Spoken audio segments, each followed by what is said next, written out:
உன்னுடைய நலனுக்காகவும் உன்னுடைய வாழ்க்கைக்காகவும் ஒவ்வொன்றையும் சொல்லிக்கொண்டு உன்னை வாழ வைத்து கொண்டு இருக்கும் இந்த சாய் எல்லா விதத்திலும் உனக்கு துணையாகத்தானே இருப்பேன். எல்லா இடத்திலும் உனக்கு பாதுகாப்பை தானே தருவேன். அதில் எந்த சந்தேகமும் இல்லையே. சந்தேகங்கள் எப்பொழுதும் வேண்டாம். அமைதியான ஒரு வாழ்க்கையை வாழ பழகு. எதுவாக இருந்தாலும் நான் பார்த்து கொள்வேன். கண்டிப்பாக உன்னை ஒரு நாளும் ஒரு பொழுதும் தோற்று போக நான் அனுமதிக்கவே மாட்டேன். நிறைய பேர் நினைக்கலாம் சாய் ஒன்றுமே செய்யவில்லை என்று. ஆனால் சாய், உங்களுடைய சாய் என்றுமே உங்களுக்கு துணையாகத்தானே இருந்து உங்களுடைய வாழ்க்கையில் ஒவ்வொரு கட்டங்களிலும் இன்பத்தை நடத்துகிறேன். தங்கமே, சில நேரத்தில் சில மன வேதனைகள் இருந்தாலும் கண்டிப்பாக அதிலிருந்தெல்லாம் நீங்கள் மீண்டு வந்து விடுவீர்கள். நீ நினைக்கலாம், என்னடா இது, வர வர நம் வாழ்க்கையில் பிரச்சனைகள் அதிகமாகி கொண்டிருக்கிறது, நாமும் தெய்வத்தை வணங்கி கொண்டு இருக்கிறோம், ஆனால் தெய்வமோ ஒரு விஷயத்தையும் செய்யாமல் மன சோர்வையே நமக்கு தந்து கொண்டு இருக்கிறதே என்று. கண்டிப்பாக கிடையாது. உன் கர்ம வினையை கழிக்கிறாய். உன் வாழ்க்கையில் அடுத்தடுத்து நல்லது நடக்கிறது. இதையும் தாண்டி, இவ்வளவு விஷயத்தையும் தாண்டி ஒரு தெய்வம் உனக்கு சூட்சமமான வழிகளை சொல்லும் பொழுது அதை பயன்படுத்தி பார்க்க வேண்டும். பயன்படுத்தினால் மட்டும்தான் எல்லா விஷயமும் புரிய வரும். இப்பொழுதல்ல, எப்பொழுதும் நான் சொல்லும் விஷயத்தை நீ செய். உனக்கு எந்த அளவுக்கு மாற்றங்களும் திருப்பங்களும் வருகிறது என்று பார். நீயே உன்னுடைய வாழ்க்கையை பார்த்து பிரமிக்கும் அளவுக்கு உன் வாழ்க்கையில் இருக்கும் சூழ்நிலைகள் மாறும். எப்பொழுதும் எல்லா நாளும் நல்லதே நடக்கும். நான் சொன்ன அடுத்த நிமிஷம் இதை நீங்கள் எடுத்து விட்டீர்கள். நான் சொல்லும் ஒரு பொருளை உங்களுடைய அலமாரியில், பணம் வைக்கும் அலமாரியிலிருந்து எடுத்துவிட்டு அடுத்த நிமிஷம் நான் சொல்லும் ஒரு விஷயத்தை, ஒரு பொருளை அந்த இடத்தில் வையுங்கள். வைத்ததற்கு பிறகுதான் தெரியும் உங்களுடைய வாழ்க்கையில் நீங்கள் எந்த அளவுக்கு முன்னேற்ற பாதையில் நீங்கள் போகப் போகிறீர்கள் என்று. சிலர் எப்பொழுதுமே ஒன்று நினைப்பார்கள், நம்முடைய வாழ்க்கையில் எது எப்பொழுது நடக்கும் என்று நமக்கே தெரியவில்லை என்று. ஆம், எதெல்லாம் தெரிந்திருந்தால் நீங்கள் ஒன்று பயப்படுவீர்கள் அல்லவா? எப்பொழுது எது நடக்கும் என்று முன்பே தெரிந்துவிட்டால் அது எல்லாம் உங்களுக்கு பயத்தை தானே தரும். அலமாரியில் வைக்கக்கூடாதது.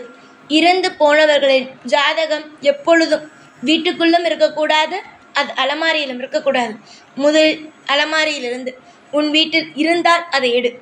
கிழிந்து போன துணிகள், அதாவது கிழிந்து போகட்டும், இன்னும் கொஞ்சம் கிழியட்டும், இன்னும் கொஞ்சம் கிழியட்டும் என்று அதை உபயோகப்படுத்தக்கூடாது. அந்த மாதிரியான துணிகளை உபயோகப்படுத்தவும் கூடாது. அந்த மாதிரியான துணிகளை பீரோவில் வைத்திருக்கவும் கூடாது. அதே மாதிரி யாரோ ஒரு நபர் ஏதோ ஒரு பூஜை செய்து ஏதோ ஒரு கோவிலுக்கு போய் இந்த படத்தையோ இல்லை அதே மாதிரி குங்குமத்தையோ கயிறையோ அந்த இடத்தில் வைக்கக்கூடாது. உன்னுடைய பணம் வைக்கும் இடத்திலும் உனக்கு எதையுமே அந்த விஷயமெல்லாம் உன் வீட்டிலும் இருக்கக்கூடாது. முக்கியமாக நீ பணம் வைக்கும் இடத்திலும் இருக்கக்கூடாது. உன்னுடைய வீட்டில் வைக்க வேண்டிய பொருள், அதாவது நீ பணம் வைக்கும் இடத்தில் இருக்க வேண்டிய பொருள் ஒன்றே ஒன்றுதான். உன்னுடைய பணம் வைக்கும் பையிலும் உன்னுடைய பணம் வைக்கும் அலமாரியிலும் இருக்க வேண்டியது மகாலட்சுமியுடைய படம்.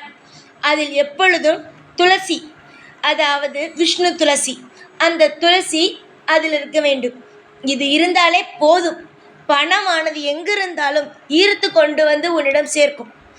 உன்னிடமிருந்து வாங்கியவர்கள், உனக்கு பணம் கொடுக்காமல் இன்னும் கஷ்டப்படுத்தி கொண்டு இருப்பவர்கள், எங்காவது உன்னுடைய பணம் தேங்கி இருக்கிறது என்றால் அதுவும் உன்னுடைய பணம், தேவைக்கான பணமும் நிச்சயமாக ஈர்த்து கொண்டு வரும். தயவு செய்து இதெல்லாம் வைத்து கொள்ளாதே. புரிகிறதா? நான் எதுவாக இருந்தாலும் யோசித்து தானே சொல்வேன். தங்கமே, உன்னுடைய வாழ்க்கைக்காகத்தானே நான் எல்லா முடிவையும் எடுக்கிறேன். கண்டிப்பாக இனிமேல் வரும் காலகட்டங்கள் நிச்சயமாக உனக்கு அற்புதமான வாழ்க்கையாக இருக்கும். நீ இந்த விஷயத்தை எல்லாம் செய்ய செய்ய உனக்கு இன்பமான வாழ்க்கை தான் வருமே தவிர ஒரு நாளும் உனக்கு கஷ்டமான வாழ்க்கைகள் வராது. ஆசைப்பட்டு ஒரு விஷயத்தை செய்யும் பொழுது அதில் சில தடங்கல்கள் வரலாம். ஆனால் எல்லாவற்றையும் தாண்டித்தானே வாழ வேண்டும். உன்னுடைய வாழ்வுக்கு பொறுப்பு இந்த சாய். இந்த சாய் எதையுமே தேவையில்லாமலே சொல்ல மாட்டேன். எல்லா விஷயத்தையும் உனக்கு தேவைப்படும் நேரத்தில் மட்டுமே வந்து உன்னுடைய காதில் வந்து போடுவேனே தவிர மற்றபடி வேறு எந்த ஒரு விஷயத்தையும் உனக்கு பயமாகவோ இல்லை உன்னுடைய வாழ்க்கையில் இது நடக்காது அது நடக்காது என்று சொல்லவோ நான் வரவே இல்லை. காலம் முழுவதும் உன்னுடைய வாழ்க்கையில் நான் இருக்கிறேன். நீ தவறு செய்யும் பொழுதும் உன் வீட்டில் ஏதாவது தேவையில்லாத விஷயங்களை செய்யும் பொழுதும் உடனடியாக வந்து இதெல்லாம் எதற்கு செய்கிறாய் என்று சொல்லி அதை தடுத்து நிறுத்துவேனே தவிர மேலும் மேலும் உனக்கு கஷ்டம் என்ற ஒரு விஷயத்தை ஒரு நாளும் இந்த சாய் கொடுக்க மாட்டேன். கண்ணும் கருத்துமாக இருங்கள். எதுவாக இருந்தாலும் சுலபமாகவே உங்களுடைய வாழ்க்கையில் நீங்கள் பார்த்து கொள்ளலாம். பணம் தானே, எல்லாவற்றையும் நான் பார்த்து கொள்கிறேன். சொன்ன விஷயத்தை நீ சரியாக செய். நிச்சயமாக நல்லதொரு மாற்றம் கிடைக்கும். காலம் முழுவதும் நீ சோர்ந்து போக மாட்டாய். பணம் இல்லை என்றால் தானே சோர்ந்து போவாய். தேவையில்லாமல் பணம் செலவானால் தானே சோர்ந்து போவாய். ஆனால் இனிமேல் நீ சோர்ந்து போக மாட்டாய். பணமும் உனக்கு வரும். தேவையே இல்லாத விஷயத்திற்கு இனி செலவும் ஆகாது. நல்லதொரு மாற்றங்களும் நடக்கும். திருப்பங்கள் நடக்கும். எல்லா விஷயத்திலும் உனக்கு ஏற்றதொரு வாழ்க்கையை தந்து உன்னை ஒவ்வொரு கட்டத்திலும் இன்பமாக வாழ வைப்பது என்னுடைய கடமை. சந்தோஷமாக இருங்கள். சகல சௌபாக்கியங்களையும் நீங்கள் பெற்று உங்களுடைய வாழ்க்கையில் அடுத்தடுத்து இன்பமாக வாழ ஆரம்பிப்பீர்கள். உன்னுடைய நலனுக்காகவும் உன்னுடைய வாழ்க்கைக்காகவும் ஒவ்வொன்றையும் சொல்லிக்கொண்டு உன்னை வாழ வைத்து கொண்டு இருக்கும் இந்த சாய் எல்லா விதத்திலும் உனக்கு துணையாகத்தானே இருப்பேன். எல்லா இடத்திலும் உனக்கு பாதுகாப்பை தானே தருவேன். அதில் எந்த சந்தேகமும் இல்லையே. சந்தேகங்கள் எப்பொழுதும் வேண்டாம். அமைதியான ஒரு வாழ்க்கையை வாழ பழகு. எதுவாக இருந்தாலும் நான் பார்த்து கொள்வேன். கண்டிப்பாக உன்னை ஒரு நாளும் ஒரு பொழுதும் தோற்று போக நான் அனுமதிக்கவே மாட்டேன். நிறைய பேர் நினைக்கலாம் சாய் ஒன்றுமே செய்யவில்லை என்று. ஆனால் சாய், உங்களுடைய சாய் என்றுமே உங்களுக்கு துணையாகத்தானே இருந்து உங்களுடைய வாழ்க்கையில் ஒவ்வொரு கட்டங்களிலும் இன்பத்தை நடத்துகிறேன்.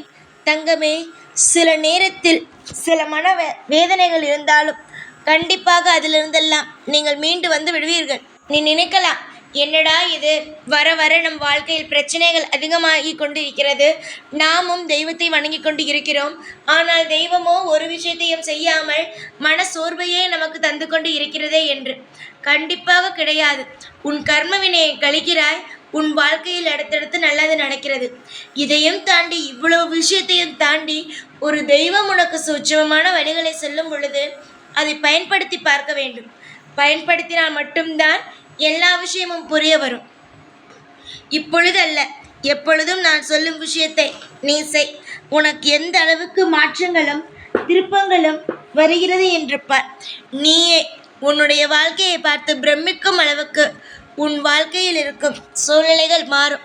எப்பொழுதும் எல்லா நாளும் நல்லதே நடக்கும். ஓம் சாய்ராம்.